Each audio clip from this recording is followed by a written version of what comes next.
இன்னும் ஒரு அழகான அமைதியான கால வேளையில் இந்த தொலைக்காட்சி மூலமாக சத்தியவசன நேயர்கள் உங்களை சந்திக்க, உங்களோட தேவனுடைய மகிமையை பகிர்ந்து கொள்ள இந்த கால வேளையை அடியனுக்கும் ஜீவன் சுகம் பலத்தை தந்து நடத்துகிறதுக்காக தேவனுக்கு நான் நன்றி சொல்லுகிறேன்.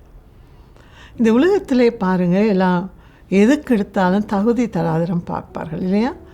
ஒரு வேலைக்கு நீங்கள் போக வேணும் என்று சொன்னால் உடனே கேட்பார்கள், நீ என்ன படித்திருக்கிறாய், உன்னுடைய குவாலிஃபிகேஷன், என்னுடைய சர்டிஃபிகேட்டை காட்டு, சரியா? அல்லது ஒரு இன்டர்வியூ வைத்து பார்ப்பார்கள். ஏன் அதிகம் வேலையை விட்டால் ஒரு திருமண ஒழுங்குக்குள்ளே போனாலும் பெற்றோர்கள் தகுதி தராதரம் பார்ப்பார்கள். இது எங்களுடைய குடும்பத்துக்கு சரி வருமா, இது ஒத்து போகுமா, இந்த சம்பந்தம் செய்தால் எங்களோட பிள்ளை நல்லா இருப்பாளான்னு சொல்லி, இதில் தப்பில்லை இல்லையா? எல்லா விதத்துக்கும் எல்லா காரியங்களுக்கும் இந்த உலக ரீதியாக உலக வாழ்க்கையில் ஒரு தகுதி ஒன்று நாங்கள் பார்க்கறது உண்டு. அதில் எந்த விதமான தப்பும் இல்லை. ஆனால் இப்பொழுது நான் உங்களிடத்தில் ஒரு கேள்வி கேட்குறேன். சோதிக்கப்படவும் பாடுபடவும் எனக்கு ஒரு தகுதி வேணும் என்று சொன்னால் உங்களால் ஏற்றுக்கொள்ள முடியுமா? நான் இந்த கேள்வியை பலரிடத்தில் கேட்டேன். எல்லாரும் என்னோட கோபித்தார்கள். இப்படியும் ஒரு தகுதியா? சோதனைகள், பாடுகள், எவ்வளோ துன்பமான விஷயங்கள், அதுக்கு ஒரு தகுதி வேணுமா என்று கேட்டார்கள். நான் சமீபத்தில் வாசித்த ஒரு பகுதியிலே 2 வசனம் வாசிக்கிறேன். 2 இல்லை, ஒரே ஒரு வசனம் தான் வாசிக்கிறேன். அதை உங்களுக்கு நான் வாசித்து காட்டுகிறேன் பாருங்கள். என்னை சோதிக்க பாத்திரனாக எண்ணியதால் நான் இன்றைக்கும் மகிழ்ந்திருப்பேன் என்று இந்த ஆக்கியோன் எழுதியிருக்கிறார்.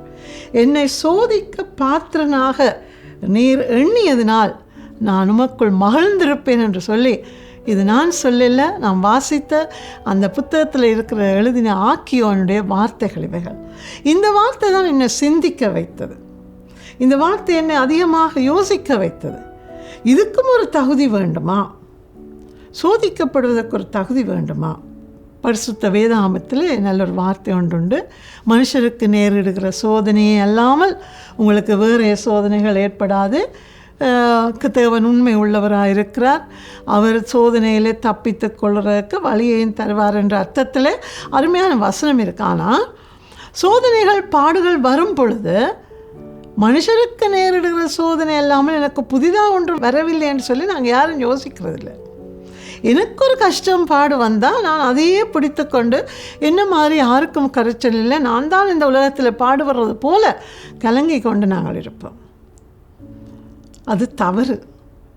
நான் ஆண்டவருடைய பிள்ளையான்றது முதல் விஷயம். நான் இயேசு கிறிஸ்துவுடைய இரத்தத்தால் மீட்கப்பட்டவளான்றது முக்கியமான விஷயம். அப்படி இருக்குமானால் சத்ருவாகிய சாத்தான் எங்களுக்கு எதையும் கொண்டுவர முடியாது. ஆனால் இந்த உலகம் உள்ளவரை, நாங்கள் இந்த மாம்ச வாழ்க்கையில் வாழும் வரை பிரச்சனைகள், சோதனைகள், கஷ்டங்கள் வரத்தான் செய்யும். நாங்கள் நூதனமானவர்கள் இல்லைத்தானே, எல்லாம் வரத்தான் செய்யும். ஆனால் ஒரு வித்தியாசம், நம்ம ஆண்டவர் அறியாமல் நமக்கு எந்த பாடும் வராது. நம்ப முடியுமா அவங்களால? விசுவாசித்து பாருங்கள், ஆச்சரியமாக இருக்கும். அவர் அனுமதிக்காமல் எதுவும் வர முடியாது. ஆனால் எல்லாருக்கும் எல்லா சோதனைகளையும் எல்லா பாடுகளையும் அவர் அனுமதிக்கிறவரே அல்ல.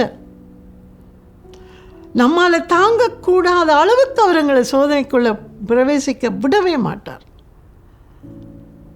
ஆனால் எனக்கு ஒரு சோதனையோ, பாடோ, வியாதியோ, மரண அவஸ்தையோ வருகிறது என்று சொன்னால் அவர் என்னை நம்பித்தான் அந்த இடத்துக்குள்ளே என்னை நடத்தி இருக்கிறார் என்பதை உங்களால் உணர முடியுமா? இதுக்கு நான் உங்களுக்கு ஒரு சின்ன உதாரணம் தான். நிறைய உதாரணங்கள் இருக்கிறது, பகிர்ந்து கொள்ள நேரம் போதாது. ஒரு அற்புதமான ஒரு உதாரணத்தை உங்களோட பகிர்ந்து கொள்கிறேன்.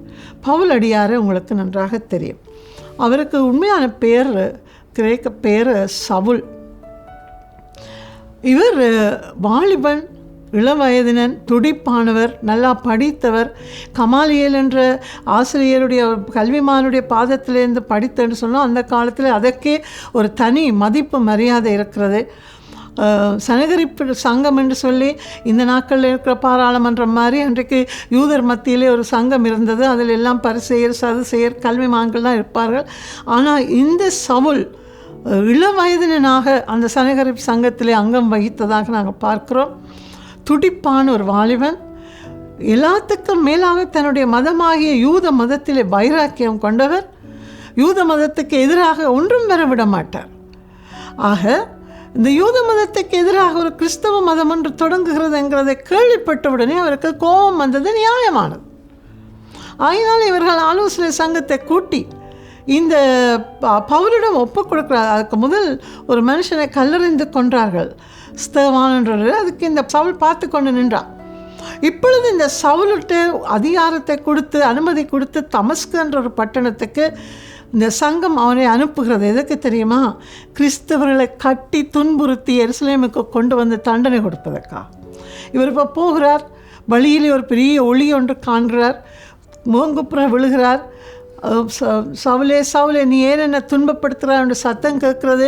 ஐயோ ஆண்டவரே நீர் யார் என்று கேட்கிறார். நீ துன்பப்படுத்துகிற இயேசு நான் தானே. அவன் நான் என்ன செய்யட்டும்? நீ உங்க போ, நீ போகிற வழியில் போய் வீடு இருக்கு, அங்கே இரு, நான் உனக்கு சொல்கிறேன் என்று சொல்லி கர்த்தர் சொல்கிறேன். அவன் கண்ணை முழிச்சு எழும்பினா ஒன்றுமே பார்வை போயிட்டு, ஒன்றும் தெரியலை.